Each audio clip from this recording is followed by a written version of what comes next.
Kamusta? Welcome sa Recap PH, kung saan nagre-recap tayo ng mga paborito nating manhwa, manhwa, at manga. Samahan niyo akong magbalik tanaw sa mga astig na pangyayari sa mundo ng comics, at tumuklas ng mga bago nating magiging paborito. Huwag kalimutang mag-subscribe para lagi kang una at updated sa mga bagong video. Simulan na natin.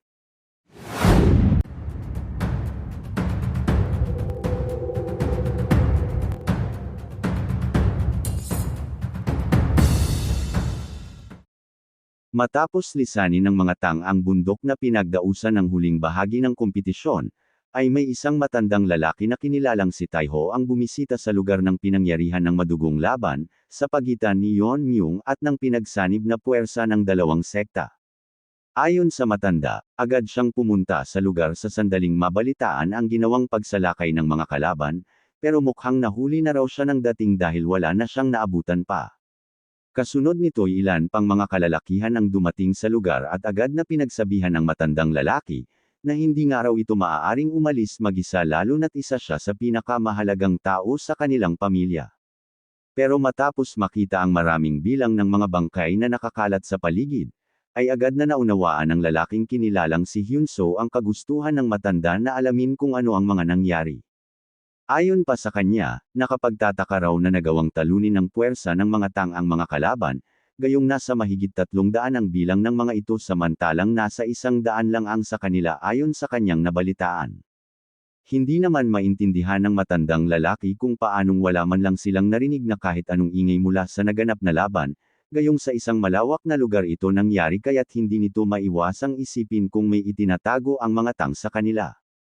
Pero ayon kay Hyunso, wala raw dahilan ang mga tang para itago sa kanila ang mga nangyari, at binigyan pa nga raw sila ng mga ito ng kayamanan bilang paggalang sa kanilang paksyon.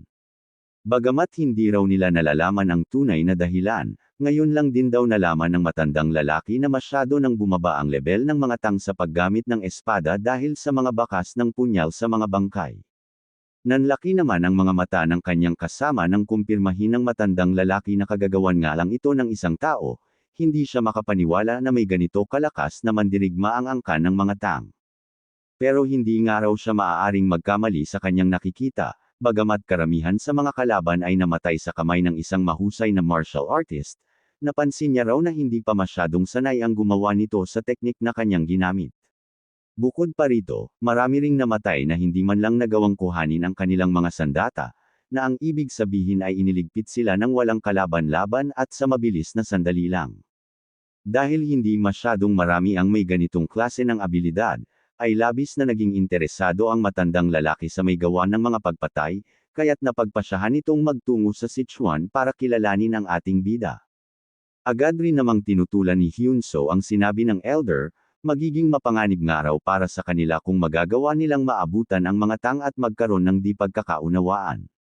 Sumagot naman ang matandang lalaki na hindi magiging mahirap para sa kanya na protektahan ang sarili, dahil naabot na nga raw niya ang sukdulan ng kapangyarihan sa martial arts gaya ng ating bida. Hindi rin naman daw mag-uumpisa ng gulo ang pinuno ng mga tang sa sandaling makita sila kaya't sa tingin niya ay wala naman magiging problema kahit magkita sila.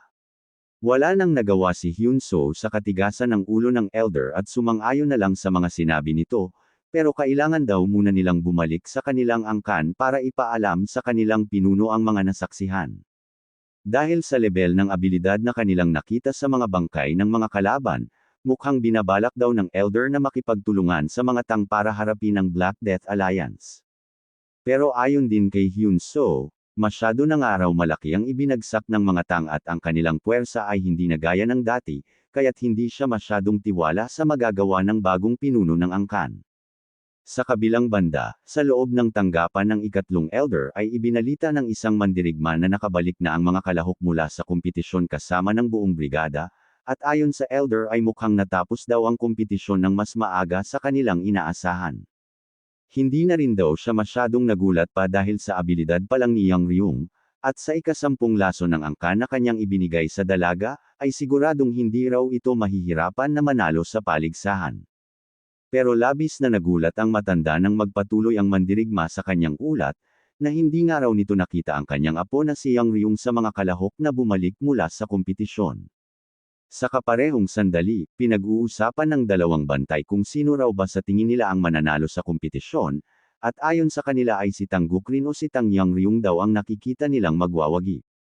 Pero kahit sino man daw ang manalo, basta karapat-dapat ito at sa patas na paraan nangyari ay malugod nilang tatanggapin, dahil ang mas mahalaga ay ligtas na makabalik ang lahat ng mga kalahok. Maya-maya pa ay napansin na ng isa sa mga ito ang pagdating ng mga mandirigma kasama ng iba pang mga bata sa pangunguna ng ating bida, at masayang isinigaw na nakabalik na ang mga kalahok na sumali sa kompetisyon para sa susunod na batang pinuno. Makalipas ang ilan pang sandali, sa harapan ng isang bulwagan ay nagtipon ang mga mamamayan ng angkan, kasama ng magulang ng mga kalahok sa paligsahan at abalang nag-uusap kung paanong natapos ang kompetisyon ng maaga sa kanilang inasahan. Samantalang tinatanong ang isa't isa kung sino ang nagwagi, ay napansin nila ang hindi pamilyar na binata na kasamang dumating ng mga kalahok, walang iba kundi ang ating bida na si Tang Yonmyong. Hindi naman mapigilan ng mga dalagang nagmamasid na humanga sa itsura ng ating bida, at ayon pa sa ibang tao ay mukhang mahuhulog na raw ang mga mata nito kakatitig sa kanya. Ilang saglit pa ay may isang lalaki na tinatawag ang pangalan ng kanyang anak, mula sa mga kalahok na bumalik habang may itsurang bakas ang labis na pag-aalala. Pero agad rin namang nawala ang pangamba ng lalaki matapos makita ang kanyang dalagang anak, na masayang nakatingin sa kanya sa di kalayuan para ipaalam sa kanyang ama na siya ay ligtas. Masaya rin ang ama ng binatang si Jong-gil na makita ang kanyang anak na ligtas na nakabalik, at kahit may masayang itsura ang kanyang anak ay hindi raw siya umaasang ito ang nagwagi. Labis naman ang hinagpis ng mga magulang na hindi nakita ang kani-kanilang mga anak sa mga kalahok na bumalik, dahil ang ibig sabihin lang nito ay namatay ang mga bata sa kasagsagan ng paligsahan. Hindi tuloy maiwasan ni Yonmyung na isipin kung gaano kalaki ang pangamba ng kanyang ina para sa kanya, at kung ano kaya ang magiging reaksyon nito sa sandaling makita siya. Maya-maya pa ay may isang grupo ng mga kalalakihan ang dumating, at agad na itinuro ni Tang Yuri ang kanyang ama na malaki rin ang pasasalamat dahil ligtas na nakabalik ang kanyang anak mula sa paligsahan. Agad ring ipinaliwanag ng dalaga sa kaibigan na bagamat mahusay nga raw ang kanyang ama sa trabaho, ay hindi raw ito nabibigyan ng pagkakataong makakuha ng mataas na posisyon dahil sa kakulangan ng koneksyon. Dagdag pa ng dalaga, hanggang sa ngayon ay nasa mababang kalagayan pa rin ang kanyang ama at isa pa ring tagasunod sa kanyang tanggapan, kaya't ipagpapasalamat niya raw sa binata kung bibigyan niya ito ng pansin. Pero ayon sa ating bida ay mas makabubuti nga raw para sa kanya na kunin ang mga taong walang koneksyon sa mga elder gaya ng ama ni Yuri, dahil hindi ito magiging sagabal at malaki rin ang maitutulong sa kanyang pamumuno. Kailangan niya rin daw alamin ang sitwasyon sa mga pamilya ni Ijon at Miryo, dahil kabilang din ang dalawa sa mga balak niyang kunin bilang mga tauhan at bigyan ng nararapat na posisyon. Maya-maya pa ay dumating na rin ang tumatayong tagapamahala ng buong angkan na kinilalang si Tang Kisam, at agad na binati ang lahat ng kalahok na bumalik, ang mga mandirigmang nagbantay sa paligsahan, pati na rin ang mga jegal na tumulong dito. Mabilis namang nagpakita ng paggalang si Chang Xin sa lalaki, na agad ring nagpasalamat sa guro at sinabing hindi niya raw makakalimutan ang malaking tulong na ginawa ng kanilang pamilya sa kompetisyon para sa mga tang. Dagdag pa niya, dahil raw sa seguridad na dala ng malakas na pormasyon ng mga jegal ay hindi raw siya nangamba na ipadala ang mga kalahok sa kompetisyon sa isang malayong lugar. Ilang sandali pa ay sinabi ng tagapamahala na kailangan na nilang magtungo sa tanggapan ng mga elder, at inatasan ang lahat ng mandirigma na umalis at magpahinga muna sa matagal na misyon. Pero agad na tumanggi ang pansamantalang lider na si Won Jin, dahil sa ibang tanggapan nga raw sila dapat na magtungo, ayon na rin sa kondisyon ng kompetisyon para mabilis na mapatunayan ang naging resulta nito. Hindi naman nagustuhan ng tagapamahala ang mga sinabi ni Won Jin tungkol sa mga prinsipyo ng kanilang angkan, isa lang daw siyang hamak na mandirigma na walang karapatang lumabag sa utos niya at ng mga elder. Dagdag pa niya, kung hindi raw susunod ang mandirigma sa utos na umalis ay mapaparusahan silang lahat dahil sa paglabag sa utos ng isang opisyal.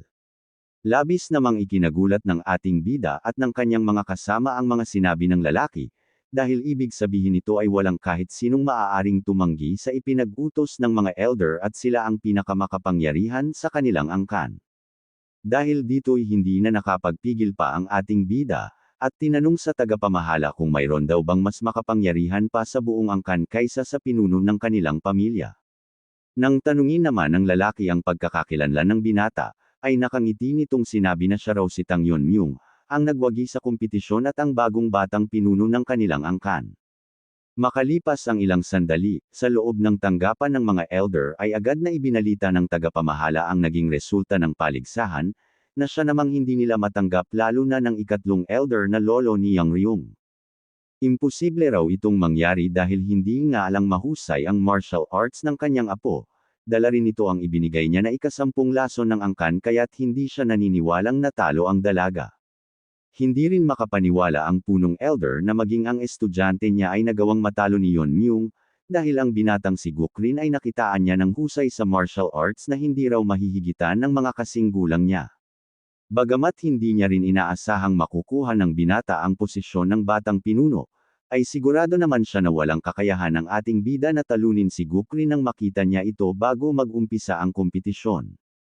Habang tinatanong ang sarili kung nagawa raw ba ni Yunmyung na lumakas sa loob ng 3 taon, ay mariin itong sinabi sa mga kasama na siguradong gumamit raw ng pandaraya ang ating bida kaya't siya ang nanalo sa paligsahan. Maya-maya pa ay sumunod na ring sumang-ayon ang ikalawa at ikaapat na elder sa mga sinabi ng kanilang mga kasama, kailangan nga raw nilang alamin ang totoong nangyari dahil kaduda-duda raw talaga ang naging resulta. Dahil dito'y napagpasyahan nilang lahat na imbestigahan ang ating bida, at agad na tinanong ng ikatlong elder ang tagapamahala kung nasaan na ang binata, dahil inatasan niya nga itong dalhin ang lahat ng kalahok sa kanilang tanggapan. Agad rin namang ipinaliwanag ng lalaki sa mga elder ang mga nangyari kanina, at ayon sa kanya ay sinabi raw ni Yunmyung na tanging ang pinuno lang ng kanilang angkan ang may karapatang utusan ang batang pinuno. Bagamat bakante raw ang posisyon ng pinuno sa kasalukuyan, ay hindi naman ito nangangahulugan na maaari ng abusuhin ng mga elder ang kanilang otoridad, at pasunurin ng kahit sino sa lahat ng gusto nilang mangyari. Agad namang sumagot ang lalaki na hindi pa raw opisyal na kinikilalang batang pinuno ang ating bida, at sinabi sa sariling nasa panganib ang kanyang posisyon kung hindi magagawang mapasunod ng mga elder ang binata.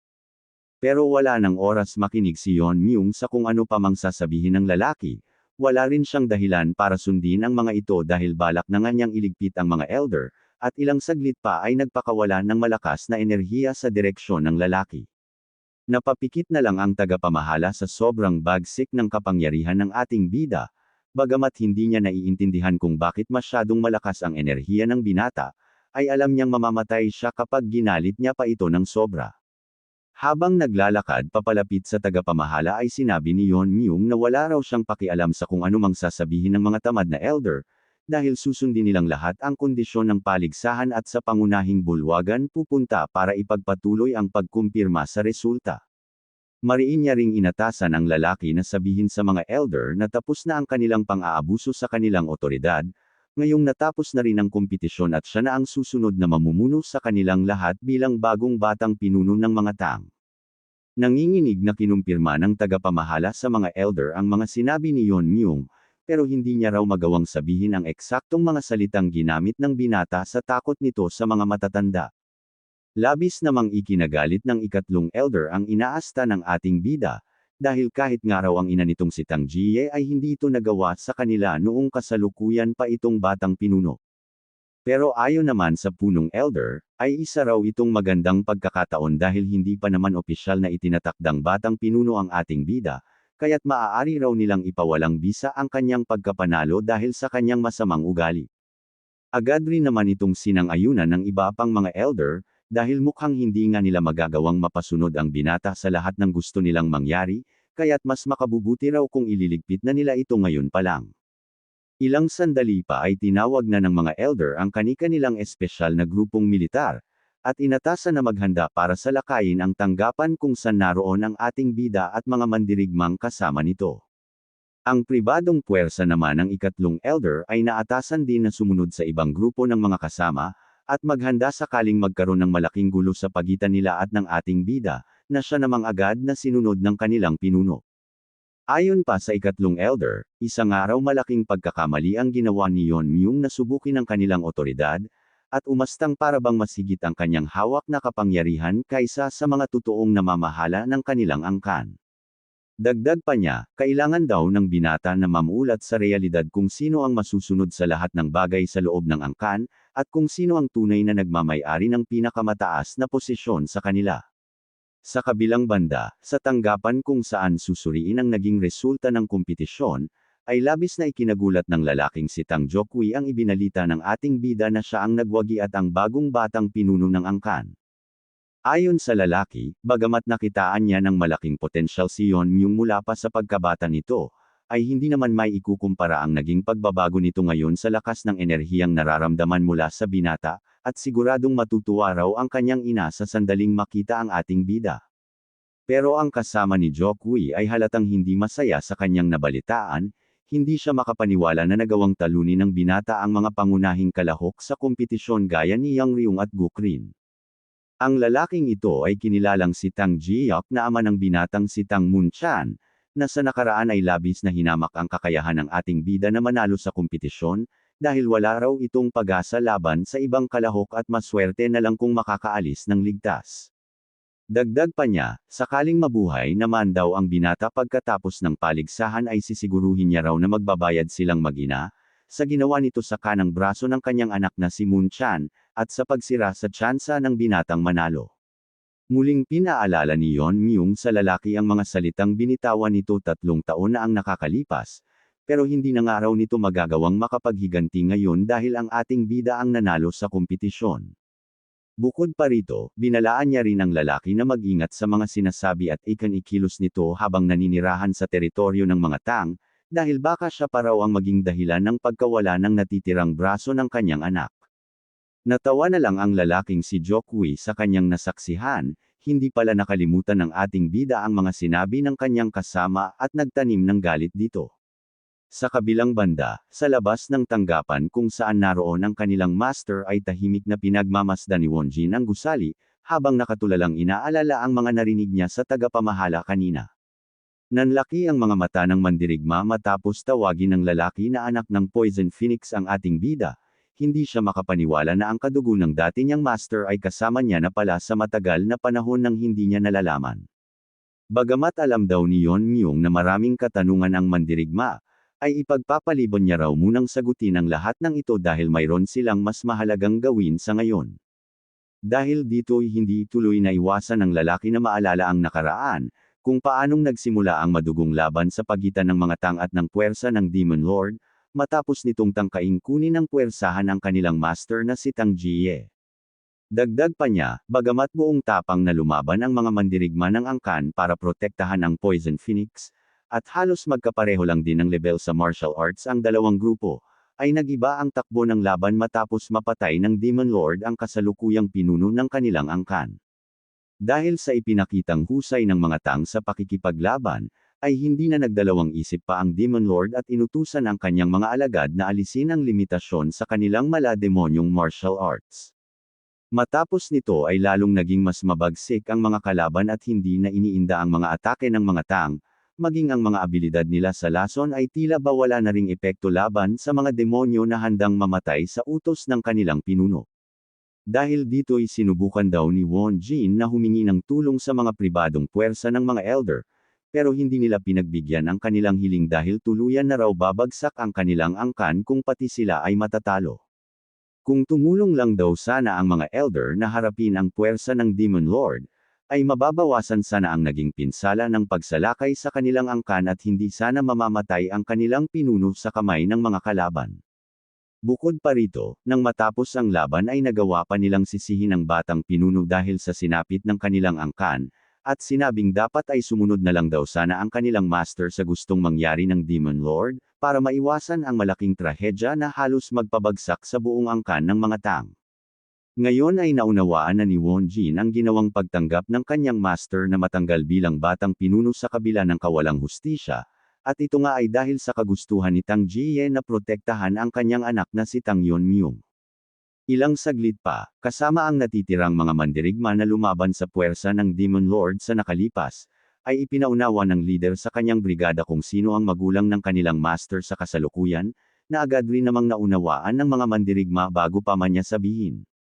Para sa kanila na nabigong gampanan ng kanilang tungkulin na protektahan ang pinuno ng angkan, ay tila isa raw itong panibagong tsansa na ipagpatuloy ang kanilang nasimulan, at sa pagkakataong ito ay kailangan na nilang gawin ang lahat para protektahan ang kanilang master kahit na ikamatay pa nila. At dito muna natin panandali ang tatapusin ang ating video. Maraming salamat sa panunood hanggang huli. Huwag kalimutang mag-subscribe para sa mga susunod pang kabanata ng ating serye. Hanggang sa susunod na video.